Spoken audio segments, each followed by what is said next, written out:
Welcome to the How to Be Awesome at Your Job podcast, the show where brilliant professionals share how to sharpen the universal skills required to flourish at work. Enjoy more career fun, wins, meaning, and money with your host, Pete Makaitis.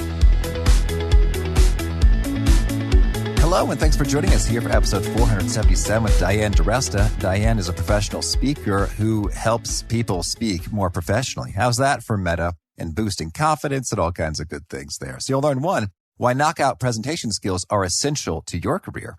2, how to structure the most effective presentation.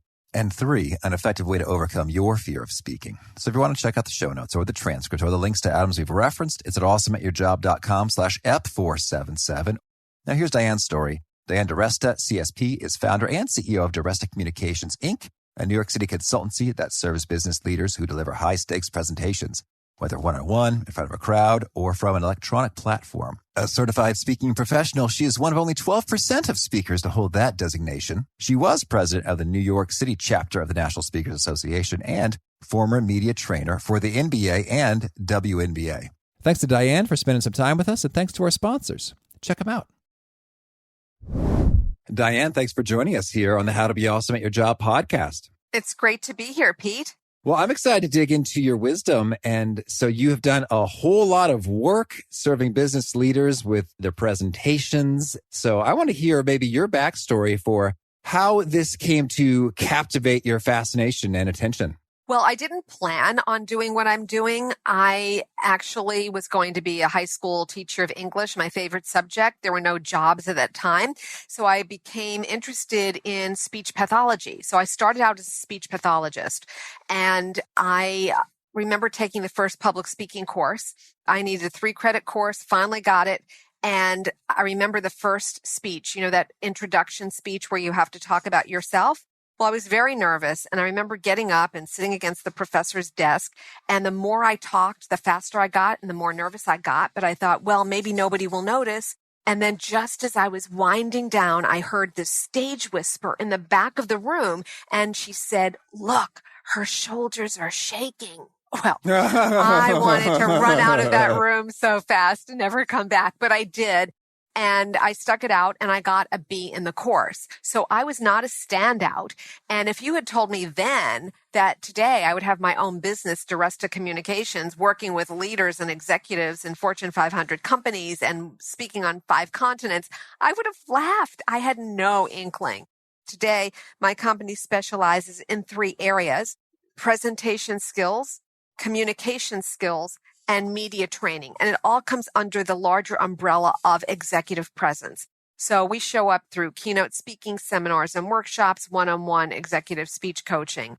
And I'm also the author of a book called Knockout Presentations, which is in its 3rd edition. So very exciting. Mm-hmm. Well, I'd love to get your take on, if folks are not too committed at first in sort of really improving these skills much, they think, hey, you know what? I know what I want to say. I'm just going to say it. Can you tell me what's really the kind of difference that it makes from having just like a fine presentation versus a knockout presentation and the time that it takes? Could you maybe give us a case study here? Sure. I often say that gifted speakers are born, but effective speakers are made. It's like any skill, Pete. You have to practice, and the more you practice, the better you become. So today, speaking is the new competitive advantage. It's different from when I first started out. And if you are not able to present yourself, you're going to lose opportunities. What this gets for you, and I have seen it because I've worked with people, it gets you the promotion. It gets you the job offer. It gets you the raise. It gets you buy-in. It gets you so much further when you know how to present yourself and communicate well. It is a leadership skill, and no one can be without it anymore. It's simply a must-have. Mm-hmm. And could you tell us a story of a person whose career was struggling and then they kind of turned it around? Yeah. I have so many stories. I'll give you the first one that comes to mind, which was not my typical client, but she was a 2nd-year law student. And I was a gift by her mother-in-law. And this woman was very nervous about speaking in class, and she was thinking of dropping out of law school. So what she would do is she'd raise her hand, ask a question so the professor wouldn't call on her for the rest of the time. So her mother-in-law said, why don't you go meet Diane? Now, we only had 4 sessions, but within those 4 sessions, I was able to reframe her thinking and give her some basic tools that gave her the confidence. So long story short, she graduated. And now today she's able to present. She actually sent me a video testimonial saying, "Hi, Diane, I just gave a presentation and it went well and I'm doing really well." So it's a skill that anyone can learn. So that's someone who almost lost her opportunity in law. I can tell you stories where someone wanted a job and it was very competitive. It was one job at the top. It required a lot of different skills and she was a good candidate. But when I looked at her resume and I heard her presentation, it was so dense. And I said point blank, "There is nothing you've told me that would make me want to hire you. Let's rework this presentation." And so we did. And long story short, she got the job. And I can tell you other stories like that. And I can tell you one other where it was the VP, the vice president of tax, and he was about to lose his job. He reported to the president, and the president was frustrated with him because he couldn't get to the point. And he would want to know, "What is your recommendation on tax?" And he would hedge and haw. And I said, "Well, what recommendation would you make?" He said, "Well, I would say A, but I have to tell him all of this before I can do that." So I said, "No, lead with what you're recommending and then tell him the reason." Long story short, he kept his job. The president was no longer frustrated, and the human resource person said she was relieved that she didn't have to give a pink slip. So it helps you keep your job. It helps you get a better job. It helps you get promoted.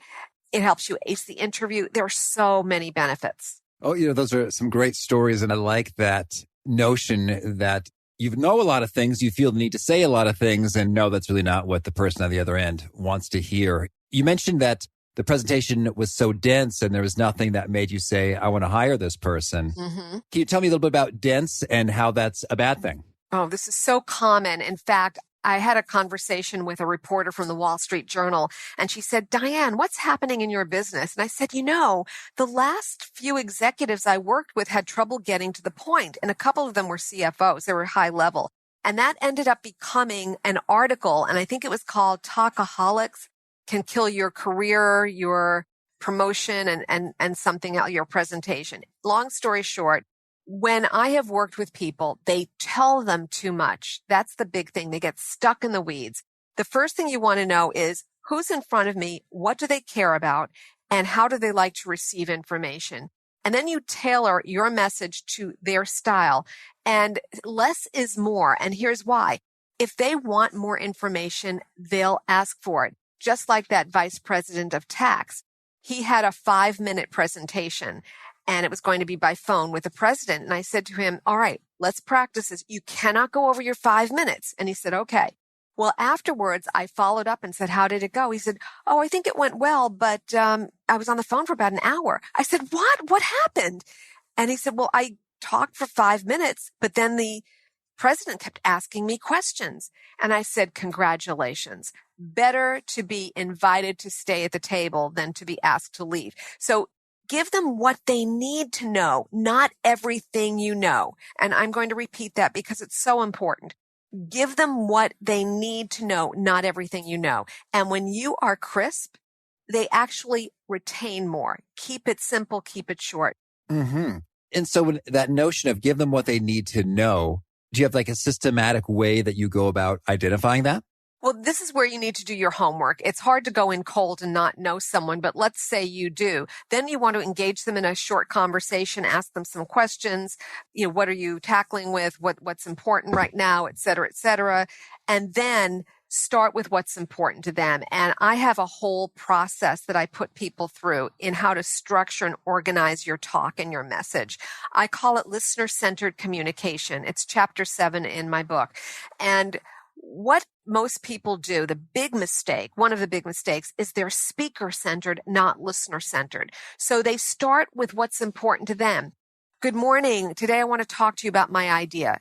They don't care about your idea. They care about their own self-interest. So lead with what's important to them. So if you're talking to a manager and you want to get an extra person on board to help you out, don't start with, "I'm overworked and I need somebody to help me." Start with, I have a way we can be more productive in this department.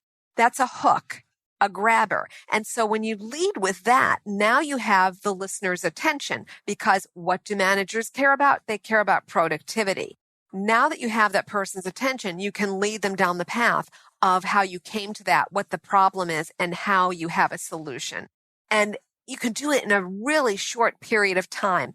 I've had people use this process and create a whole presentation and deliver it in 6 minutes. And it is powerful. So I would say less is more, but you have to be able to speak the person's language. So know yourself, know your audience, know your message. Yes, I think Sun Tzu would say you will win 1,000 battles or something when you know thyself and the enemy or the audience here. So I'm intrigued. You mentioned that in 6 minutes you have a nice package there, and you start with a hook in terms of what they really care about. And then could you spell out a few of the pieces that come after that? Well, sure. First, you want to get attention. So you want to start with something positive. What's the dream? What's the goal? And then the next step is to ask yourself, well, what's in the way of that goal? What's the roadblock? What's standing in the way? And then what you're doing is you're leading them to understand that there's a need or problem. So now you can bring in your recommendation, because here's what we learn in sales training.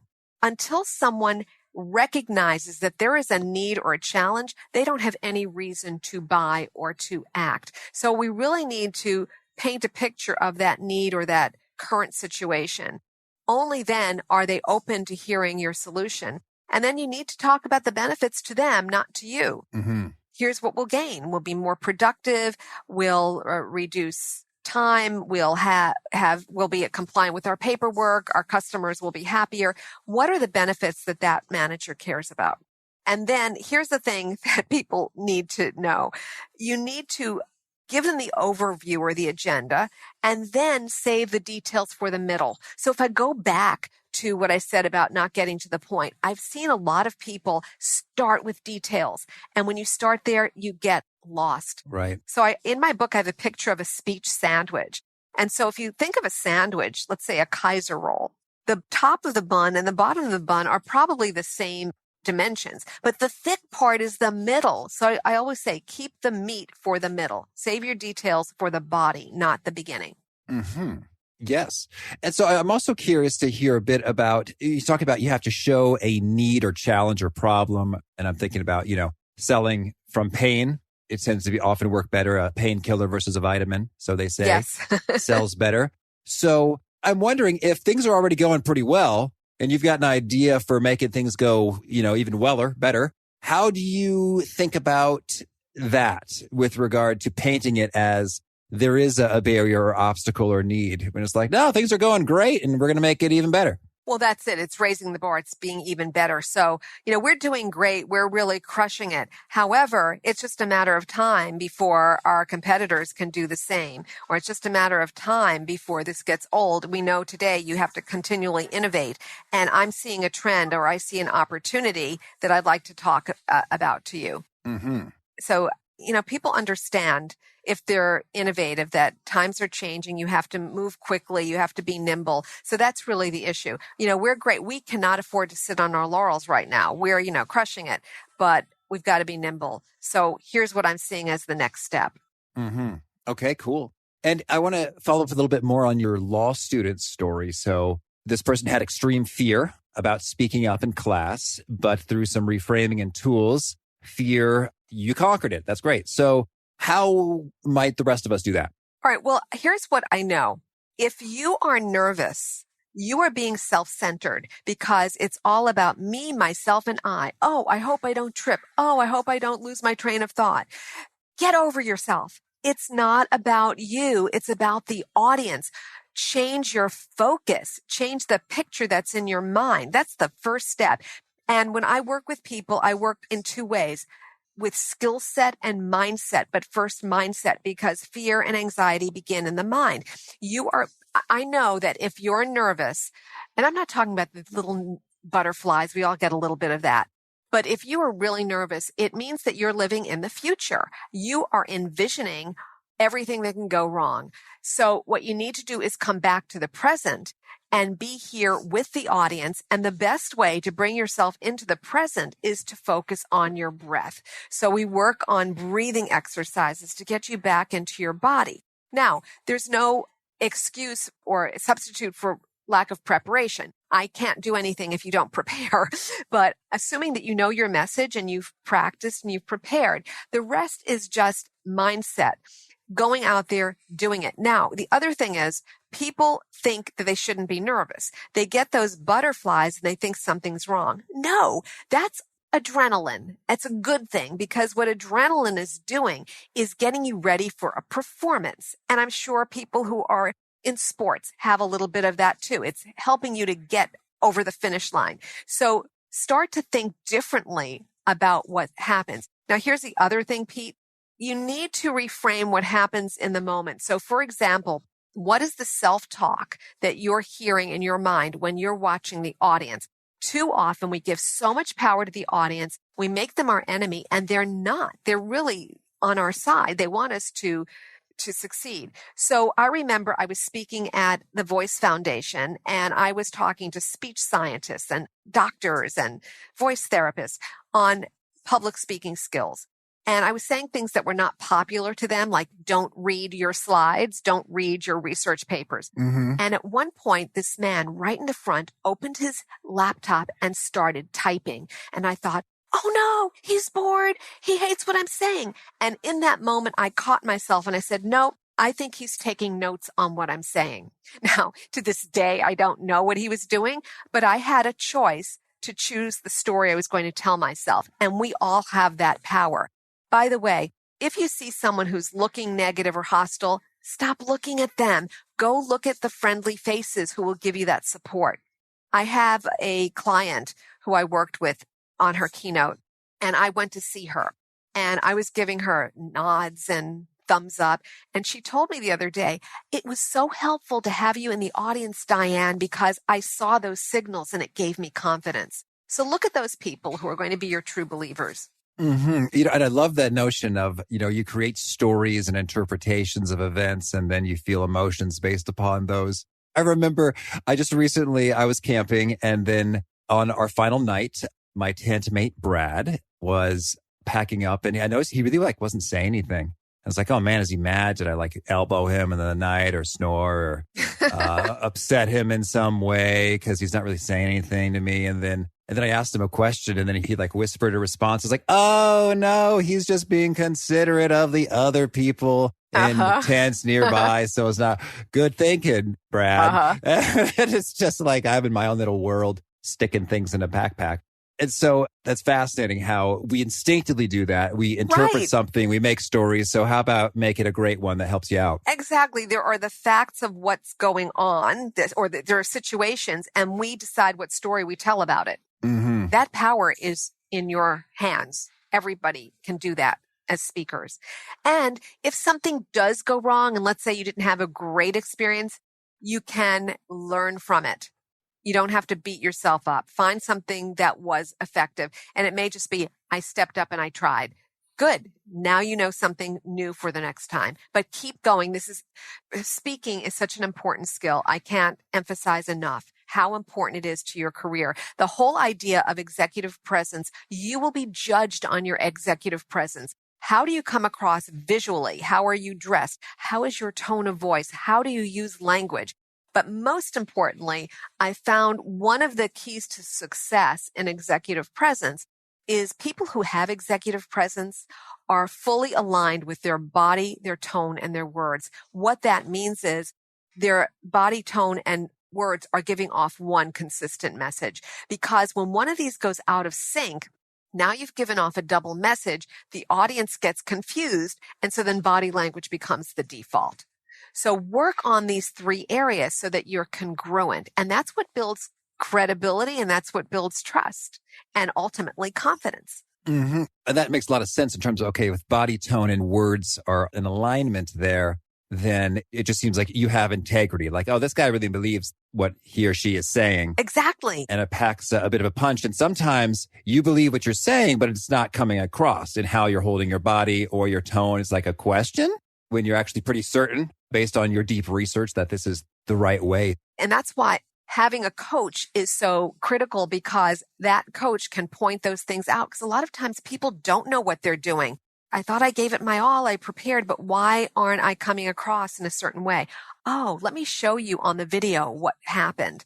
And then once you know, you can change that. So one of the things I do is I always put people on video and show them how to be their own coach. Because once you know what the skills are and once you can identify them, then you can turn it around and you have so much more control. Mm-hmm. Well, so yeah, coaches are great. I recommend them. If folks are not yet ready to take that step, but they are videotaping themselves, what are some of the top things you notice most often? Like, hey, stop doing that or start doing this. All right. Well, some of the basics that can make a big difference is, first of all, make an eye connection. Too often people make what I call eye contact, which is short and fleeting. But when you make an eye connection, you're looking at one person at a time for about a sentence or two, or for about 3 to 5 seconds, as if you were having a real conversation. So in a large group or even a small meeting, when you take the time to really look at someone, it connects with them. And it builds a relationship and it builds trust. So that's the first thing. Another thing is how you use your gestures, your hands. Whether you're seated or standing, you want your hands above the waist and you want to keep them in the box, the gesture box.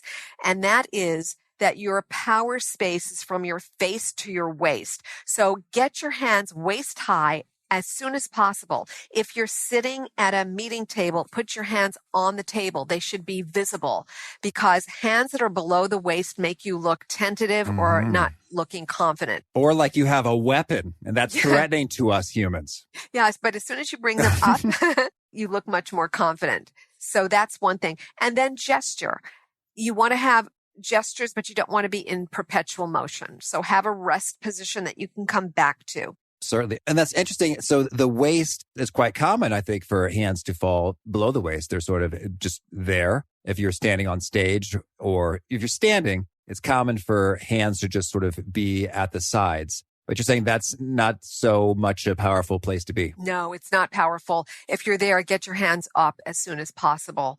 Because when we're speaking naturally in a conversation, our hands move. We don't stand stiffly with our hands by our sides. And we don't talk with our hands folded in front of us, draping down. When we're animated, when we're passionate, our hands are moving. So in American culture, gestures are a good thing. You want to use them. But if you're in a small space, your hands are going to be closer to your chest. But you don't want to be flailing or going beyond the gesture box that I described. Mm-hmm. And so is it acceptable for the hands to occasionally fall down below the waist in a natural kind of a way? Or is your recommendation to be above the waist the whole time? If you can be above the waist the whole time, that's even better. But if they drop, then just bring them up. That's all. Mm-hmm. Okay. So in your book, Knockout Presentations, you've got a whole lot of pro tips. I'd love to hear of the things that we have not yet covered. Which do you think really provides the greatest amount of leverage? Like we get a whole bunch of improved knockout power for not a whole lot of effort. Oh, it's so hard to pick out one or two. I just gave you two key ones. I would say the key physical skill is eye contact and eye connection. I'd say making a connection with the audience and having a conversation as opposed to talking at people is really important. But it comes back to knowing your message. You've got to do the upfront work because it's 90% preparation and 10% delivery. And I believe that's one of the reasons people lose focus. So you need to be very focused, clear. You need to project your voice. Voice is important as well. It's second to body language. And the meta message is in the voice. So if you say, I'm not angry, what makes you think I'm angry?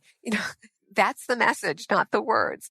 So match your tone to the audience, and that's important. If you are in a group meeting where there's going to be dialogue and you have someone who's soft-spoken, then you don't want to be loud like this because that's a disconnect. So pacing your audience is important, meaning the pace at which you speak, the level at which you speak, the volume, how fast or slow you move is important. You want to be in sync with the audience. That's key. And then listen to your language. This is another thing that I've heard. too often when we're trying to persuade or to be credible and confident, we lapse into what I call wimpy words or weak speak. And I've listed that in my book.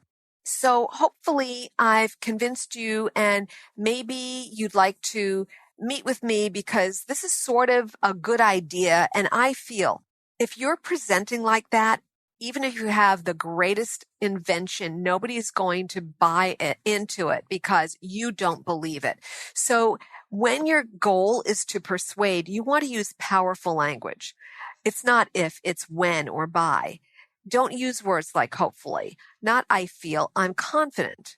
But if you're in a conflict resolution situation, that's a different story. Then you want to use softer language, such as you may want to consider.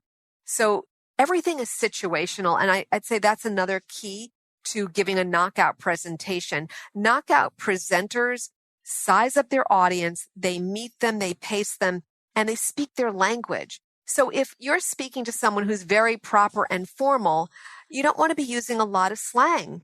Model that, mirror that. But if you're talking to someone folksy, you don't want to use an extensive vocabulary. You're probably going to use colloquial terms. So those are the key things, the key elements. It's really know yourself, know your audience, and know your message. Mm-hmm. When it comes to the preparation being 90% of the game, I'd love to get your take on kind of just how much time does it take to prepare? How do you know when you are prepared? Because I think that it's quite common for folks to say, okay, hey, I made my slides. I know my slides. I've ran through them one time. I'm prepared. Like, what's the bar for checking the box? Like, yes, preparation has happened. Well, I do it several times. And here's a tip. If you're going to go into a room that you're not in normally, get there an hour early and practice in the room. There is something about practicing in the room that makes it go even more smoothly. If you have that opportunity, it's a great thing to do. Here's what I will say. Because I'm a professional speaker and I get paid to speak, one of the misconceptions is that they're paying for an hour of my time. And they'll say, well, I'll pay you this. I said, well, that's not my fee. But for an hour? No, it's not an hour. If you know the preparation that goes into that, from the conversations on the phone with the buyers, with the people who are going to be in the audience, to any kind of surveying, to researching about them, to researching about your topic, to writing it up and structuring it, to editing it, to practicing it, to creating the slides. There is so much that goes into a presentation. So you went through your slides once? Well, good. I hope that was enough for you, but you want to consider everything. Here's the other thing. Are you thinking about what could go wrong? What if Murphy's Law is in operation the day of your presentation? And so one of the things that I do, Pete, is I work on recovery strategies with my clients. So I had a woman who was very nervous. And I said, all right, tell me, what is your worst nightmare? And she said, well, what if I get up there and I trip? And I said, all right, well, let's imagine you tripped. What could you do? And she was clueless. So I said, well, how about if you said, I want you to know I've been practicing that entrance for weeks. Or never let it be said, I don't know how to make an entrance. So if you have some of these one-liners, these ad-lib lines, you're recovering with grace and it'll break the tension. People will laugh and you'll be able to go on. The worst thing is to freeze up and not know what to do. So think about what could go wrong. What is your biggest fear? And plan for it. And sometimes there's nothing you can do. There's a fire drill and you have to leave. But when it's under your control, use your recovery strategies. Mm-hmm. And I'm thinking one situation that is kind of spooky for people is they get a question, they don't know the answer. What are your tips for handling that situation? Well, the first thing is don't fake it, because if somebody in the room knows the answer, you will lose all credibility. Nobody knows everything, so you can acknowledge it and you can say something like, I'm not 100% sure of that, but let me get back to you. And most people will accept that. Another option you have is if you're in a meeting or an organization and you have a subject matter expert on that, you could deflect it and say, I'm not 100% sure, but let me turn it over to Pete because he's really the expert in that. The only downside to that is, number one, you have to make sure that he really or she really is the expert. And then what happens is you lose control because the two of them can have a tete-a-tete. So you want to make sure that you use that technique sparingly. The other thing that you can do is what politicians do. You answer the part that you do know. I'm not 100% sure of that. What I do know is, and then you talk about the aspect that you do know. And so it's not as if you're just shrugging your shoulders and saying, I don't know. Mm-hmm. So it's okay not to know the answer as long as you have a response. All right. Well, Diane, tell me any other key things you want to make sure to mention before we shift gears and hear some of your favorite things. I would say it's really important that you develop the skill whatever way you can, whether it's starting with a book or going to Toastmasters or asking your company if they have any kind of internal training or coaching. Model from others. Watch TED.com. Watch TED Talks. You will learn so much from other speakers.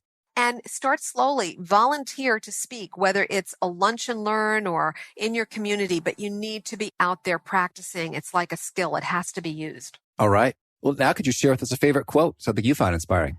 Well, what comes to mind is what I wrote in my high school yearbook.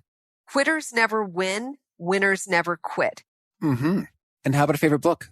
I like The Science of Mind by Ernest Holmes. That one is a really thick textbook. It's huge. It's like War and Peace. It's a really thick book, but it's so much about how the mind works and spiritual energy. And I think all of that is related to what I do, because what I do is I empower people through the spoken word, and it's all about your belief system and managing your mind. Mm-hmm. And how about a favorite tool, something you use to be awesome at your job? I like an app called Like So. I use it with my clients, and I require coaching clients to download it. It's a free app. And what it does is it gives you analytics. So you talk into the phone for about 30 seconds, a minute, and it will give you scores on your speaking pace, how many words you used, your projection, and then it gives you an overall grade. So it's a good way to continue practicing. So there's no excuse. So I love that app. Mm-hmm. And a favorite habit? I do a very short morning meditation when I'm commuting. It's not the best because it's noisy. I have it on my phone, and it's a way for me to ground myself. And in the summer months, right near my office, there is a little park with a fountain, and I sit there early in the morning before I go up, and that's very soothing and grounding for me. Mm-hmm. And is there a particular nugget you share that really seems to connect and resonate with folks? They repeat it back to you often. Well, they'll say speaking is the new competitive advantage. They will tweet that. They will retweet that. And that gifted speakers are born, effective speakers are made. Those two frequently. And also know yourself, know your message, and know your audience. Mm-hmm.